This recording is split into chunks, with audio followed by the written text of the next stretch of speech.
우리 구독자분께서 말씀해주신 내용입니다. 비트코인이나 이더리움도 ETF가 되고 나서도 주목할 만한 급등이 없었는데 XRP가 블랙록에 ETF 신청된다라고 해도 급등한다는 보장이 있을까요? 관련 구독자분께서 정말 중요한 말씀을 해주셨고 아마 블랙록의 ETF를 말씀하시는 것 같아요. 여기서 중요한 거는요. 급등한다라는 보장이라는 단어는 절대 투자시장에서 존재할 수 있는 단어가 아닙니다. 모든 투자시장에서 보장이라는 단어는요. 확실하다, 100%다 이런 단어를 사용하는 곳에 있고요. 내 주위에 있다면 그런 사람들 수익률 보장해준다, 투자금 보장해준다 이렇게 말하는 사람들 무조건 조심하시는 게 맞습니다. 리플 핵심 내용과 함께 더욱더 설명드려 보도록 할게요. 요즘에 암호화폐 시장에서 블랙록이 또 움직인다 관련 이야기가 들리고 있는데요. 이 소식이 단순한 소문으로 끝날 일이 아니라고 생각이 됩니다. 미국 SEC 산하에 있는 암호화폐 태스크포스랑 블랙록이 만나가지고 스테이킹 기능과 증권 토큰화 그리고 암호화폐 ETP 승인 기준까지 여러 가지를 논의했다는 관련 소식이 전해졌고요. 전 세계 최대 자산운용사인 블랙록 측에서 이렇게 적극적으로 나선다라는 것은 머지않아서 기관 투자자들의 진입이 더욱더 빨라질 것이라는 신호일 수도 있습니다. 오늘은 이런 회의에서 어떤 내용이 논의가 됐고 XRP ETF 출시 가능성과 관련해가지고 어떤 흐름들이 이어질 수 있을지 깊게 파헤쳐 보도록 하겠습니다. 사실상 비트코인과 이더리움까지 이미 여러가지 코인들이 기관 자금에 관심을 받는 상황이지만요. 정말로 XRP ETF가 나올 수 있을까 관련 의문이 들 수도 있습니다. 이전에도 XRP ETF 얘기가 잠깐 뜨다가 흐지부지 된 경우가 있었기 때문에 그 당시에는 미국 SEC랑 리플 간의 소송이 걸림돌이었고요. 그런데 이제는 소송이 해결 국면에 들어선 상황에서 블랙록이 SEC랑 직접적인 논의를 했다라는 소식까지도 나오다 보니까 이러다가 XRP ETF가 진짜 실현될 수도 있겠구나 관련 기대감이 커질 수밖에 없겠죠. 그렇다면 단순하게 기대감만으로 시장이 움직이는 걸까요? ETF가 승인되면 실제로 어떤 변화가 있을지 그리고 왜 블랙록과 SEC의 만남이 결정적인 의미를 가질 수 있는지 여기에 대해서 궁금해하시는 분들이 많이 계십니다. 핵심은 블랙록이 SEC 산하에 있는 암호화폐 태스크포스랑 만나가지고 크게 세 가지를 논의했다라는 점입니다. 암호화폐 ETP에 스테이킹이 포함될 수 있다는 개념인데요. 기존에는 스테이킹이 개인 투자자나 아니면 일부 서비스에 국한됐었는데 이제는 ETF에서도 스테이킹 이득을 배분할 가능성이 열리게 되는 거죠. 예를 들어가지고 주식 같은 전통 자산을 블록체인상에서 토큰 형태로 발행해가지고 거래하겠다라는 구상인데요. 암호화폐 시장과 기존 금융시장의 경계를 허무는 상당한 작업이 될 수밖에 없는 거고 이에 따른 유동성을 획기적으로 높일 수 있다는 기대감이 커지고 있습니다. ETP로서 비트코인과 이더리움만 다루던 흐름이 확장이 돼서요. XRP 같은 추가 자산에 대한 승인 절차가 논의된다라고 해요. 자산 운용사 입장에서는 SEC의 허들을 정확하게 파악을 해서 ETF라거나 ETP를 내놓고 싶어 하는 거는 당연하겠죠. 결국에 이런 미팅들 자체가 블랙록이 본격적으로 더욱더 다양한 디지털 자산 상품을 내놓으려고 하고 미국 SEC도 여기에 대해서 협력적으로 검토하는 단계다라는 사실을 보여주고 있습니다. 특히나 최근에 미국 SEC, 리플 간의 소송 자체가 합의로 마무리가 되면서요. XRP의 법적인 지위 자체가 상당히 명확해졌습니다. 이때부터 블랙록이 XRP ETF를 낼 수도 있다. 관련 예측이 힘을 받고 있는데 블랙록 같은 경우는 기존의 비트코인과 이더리움 현물 ETF를 성공적으로 출시해서 기관 자금을 대거 유치했다라는 점이 중요한 사례입니다. 게다가 XRP가 미국 내에서 증권이 아니다라는 지위가 확립이 되면요. 법적인 장벽 자체가 크게 떨어지다 보니까 ETF 준비가 용이해지겠죠.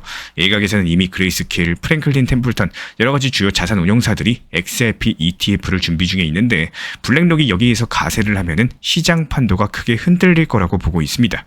비트코인 현물 ETF가 승인됐을 때 해당 상품에 엄청난 자금이 몰려들었고요. 비슷한 일이 XRP ETF에서도 벌어지게 된다면은 XRP 가격 그리고 유동성이 동시에 급등할 가능성이 있습니다. ETF 효과 자체가 대규모 기관 자금이 진입하는 대표적인 경로이기 때문인데요. 그렇다면 지금 현재 시점 아마도 가장 궁금해하는 게 XRP ETF 승인 시점일 거예요. 도대체 언제쯤 이루어지나 미국 SEC가 XRP ETF를 적극적으로 검토할지 여부 같은 것들이 관건으로 보여지고 있고요. 미국 규제당국이 표준화된 가이드라인을 제시해야지 상품이 나올 수가 있기 때문에 아직까지는 변수가 많은 것이 현실인데요. XRP ETF가 정말로 승인이 된다라고 하면은 보통 ETF 승인 전으로 가격 자체가 급등하는 경우가 많기 때문에 이미 시장 자체가 기대감을 반영했는지도 상당한 변수입니다. 시점마다 다를 수가 있기 때문에 단기, 중기 관점으로서 나눠서 대응하는 전략이 가장 중요하고요. 그리고 블랙록 외에도 경쟁자들이 있죠. 프랭클린 템플턴도 XRP ETF를 준비 중에 있는데요. 만약에 블랙록이 더욱더 빠른 속도로 준비를 하게 된다면 시장 점유율을 선점할 가능성이 크고 이런 경쟁 구도도 우리가 지켜볼 만한 흥미로운 포인트 중에 하나입니다. 폴리마켓 같은 예측 플랫폼에서는요, 2025년 말까지 XRP ETF가 승인될 확률이 78%라는 추산을 내놓고 있습니다.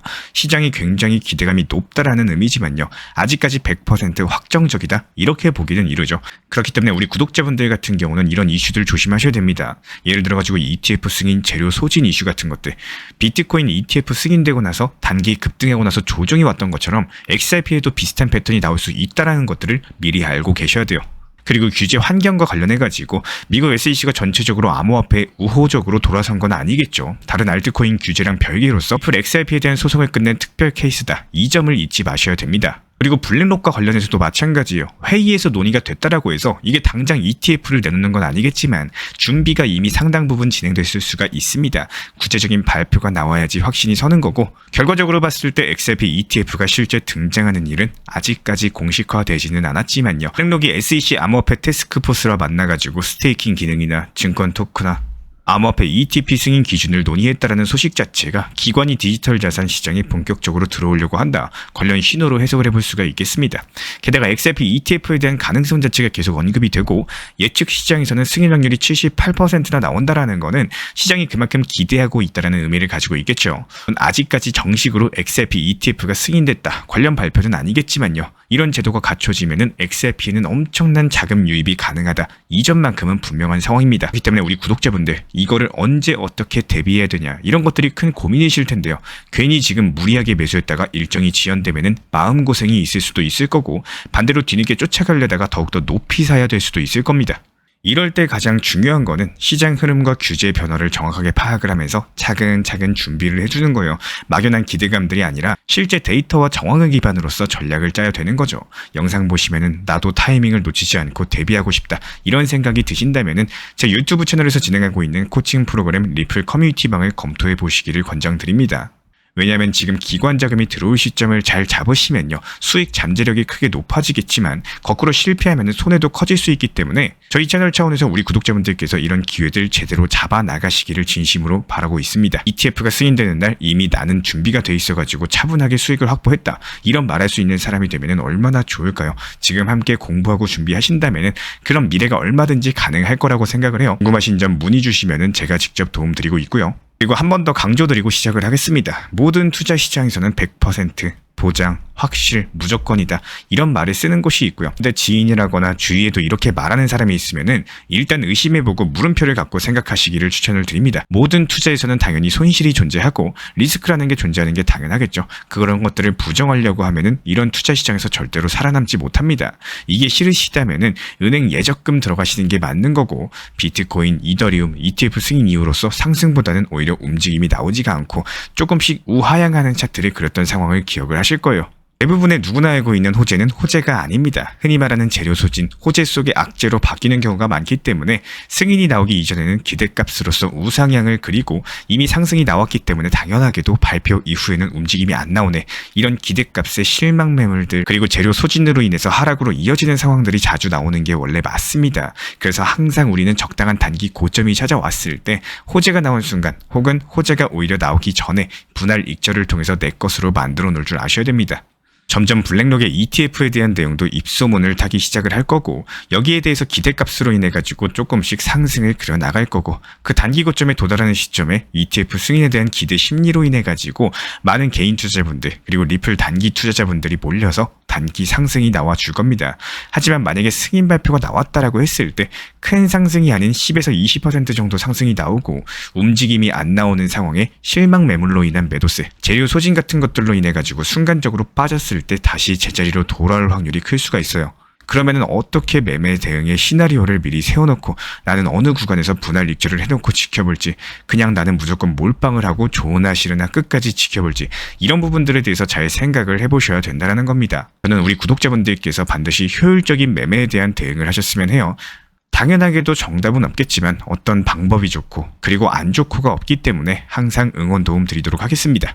제가 안내해드리고 있는 코인 신사 채널 멤버십 전용방에 대해서 짧게 설명드려 보도록 하겠습니다. 리플, 암호화폐 시장에 대한 중요한 이슈, 그리고 브리핑이나 시장의 흐름에 대한 전문적인 분석 내용 설명과 함께 차트상의 기술적 분석, 온체인 지표와 투자 심리에 대한 내용들을 같이 안내 도움드리고 있고, 가장 중요한 투자 심리를 컨트롤하기 위해서 포트폴리오의 구성에 대한 노하우, 투자 심리 컨트롤에 대한 내용도 같이 안내드리고 있습니다. 코인 신사 스터디 멤버십 가입하신 분들께서는 아래 번호 혹은 신청 링크 통해서 남겨주시면 제가 연락드리고 있고, 안내 설명과 함께 신사 채널 리플 전용 멤버십 방에도 입장 안내 설명드리고 있습니다.